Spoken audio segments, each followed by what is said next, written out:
Je donne maintenant la parole. I now give the floor to His Excellency Mr. Ismail Ould Cheikh Ahmed, Minister for Foreign Affairs and Cooperation and Mauritanians abroad of Mauritania.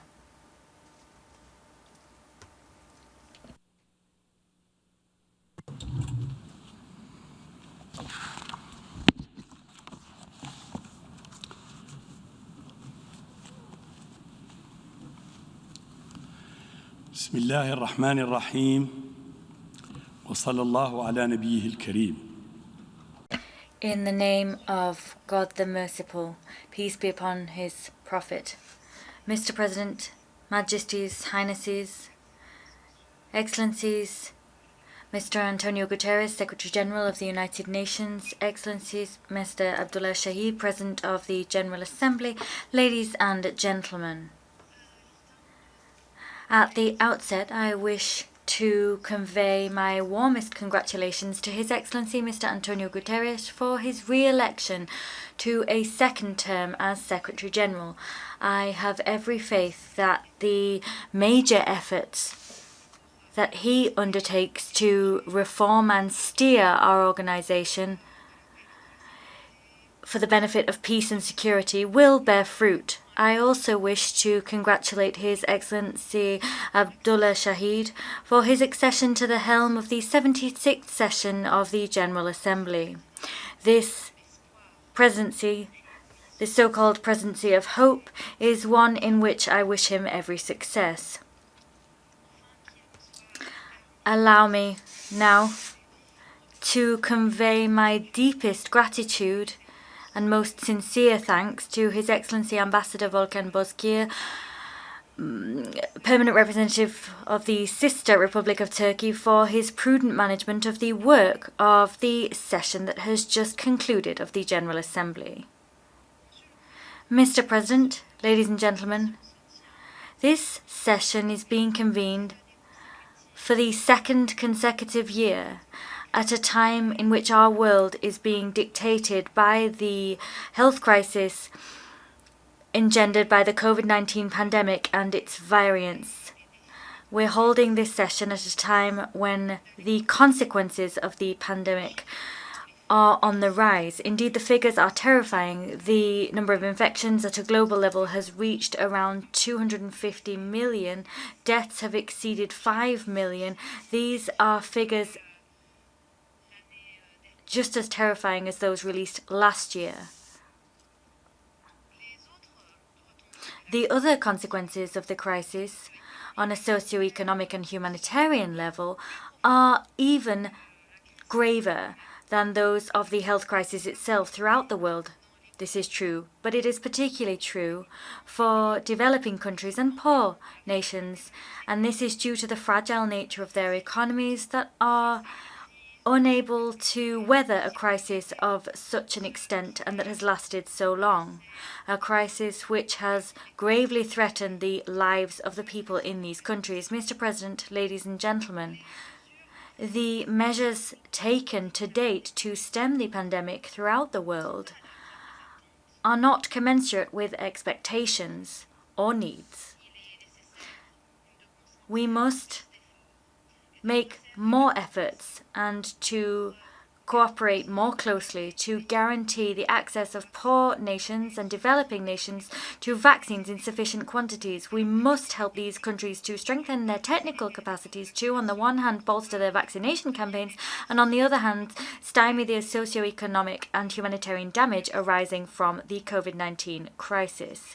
In this regard, and from this high rostrum, we wish to reiterate the appeal launched by His Excellency President Mohammed Ould Cheikh el-Khalwazlini in several regional and international fora for the total definitive cancellation of external debt of African countries, so as to ensure that these African countries are able to overcome the economic consequences arising from the COVID-19 pandemic.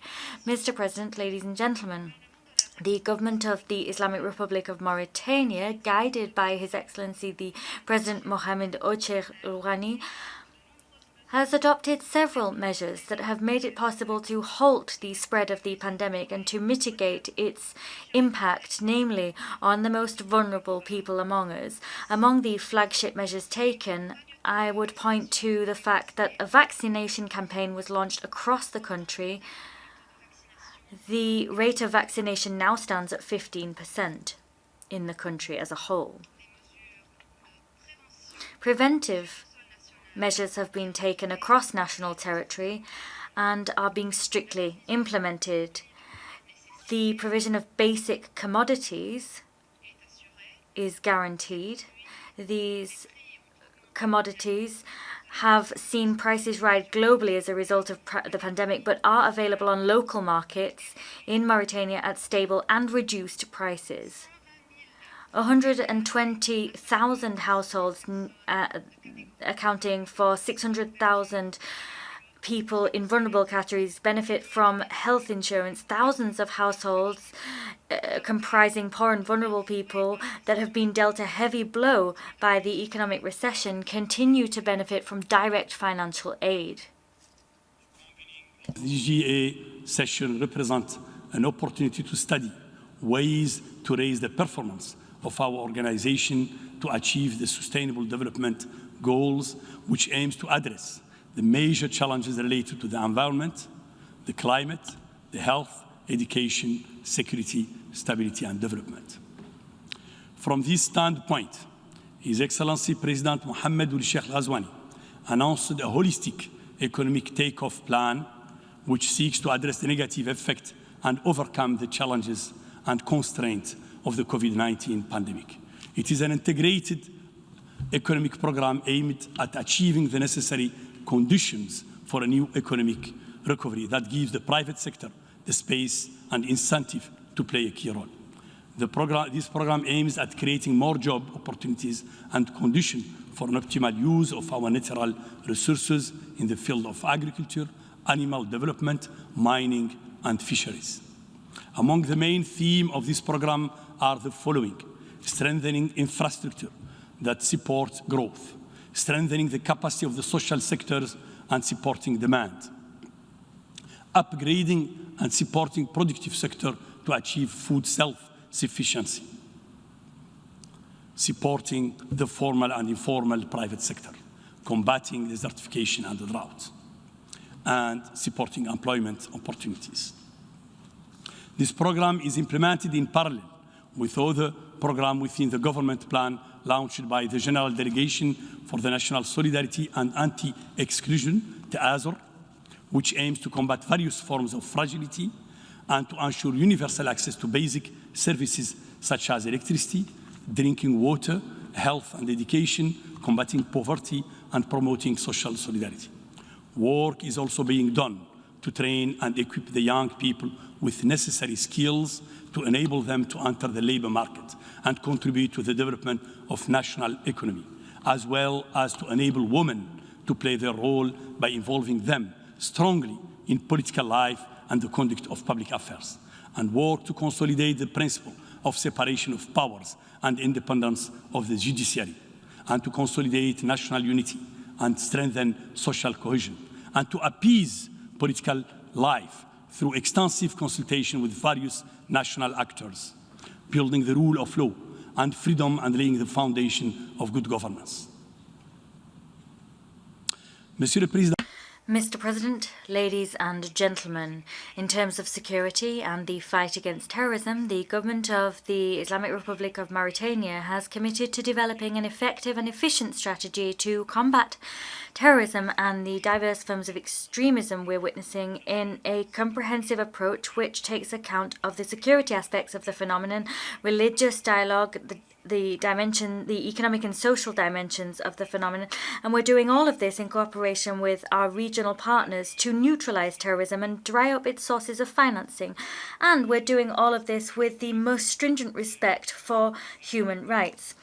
When the Mauritanian presidency of the G5 Sahel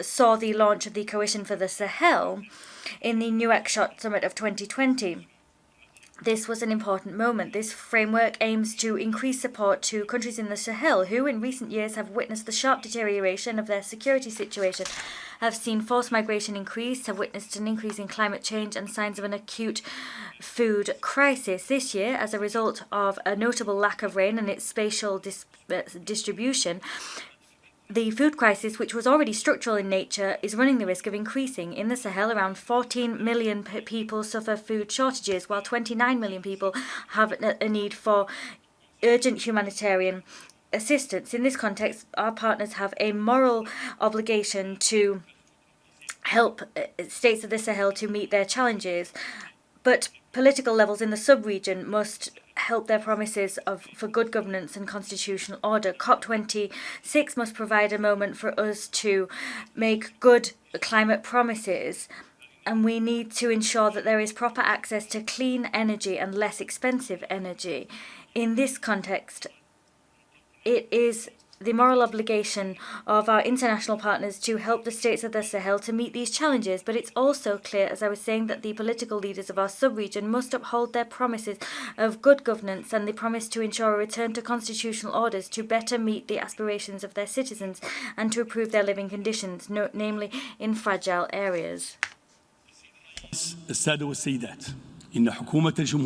Mr. President, ladies and gentlemen, the government of the Islamic Republic of Mauritania continues to stand side by side and rally behind just causes throughout the world and in all international fora. From this high rostrum, my country reaffirms the right of the Palestinian people to live in dignity and enjoy their sovereignty in an independent, viable state with East Jerusalem as the capital, and this in accordance with the Arab Peace Initiative and relevant international resolutions and in the framework of the two-state solution, namely two states which are living side by side in peace and stability.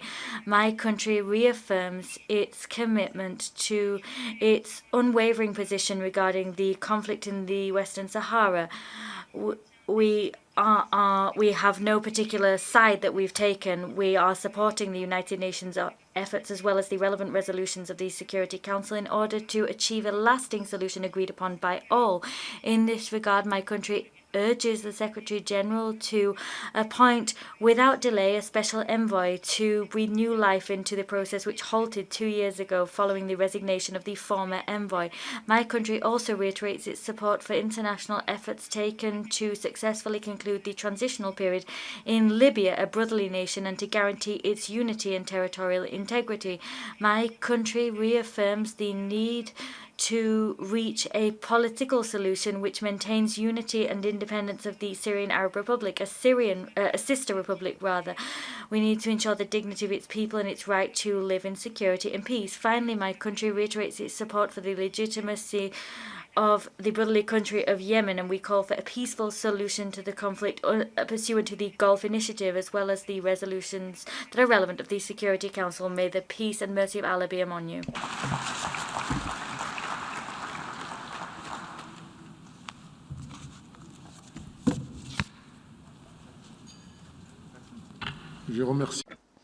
I thank the Minister of Foreign Affairs and Cooperation and Mauritanians abroad of Mauritania for that statement.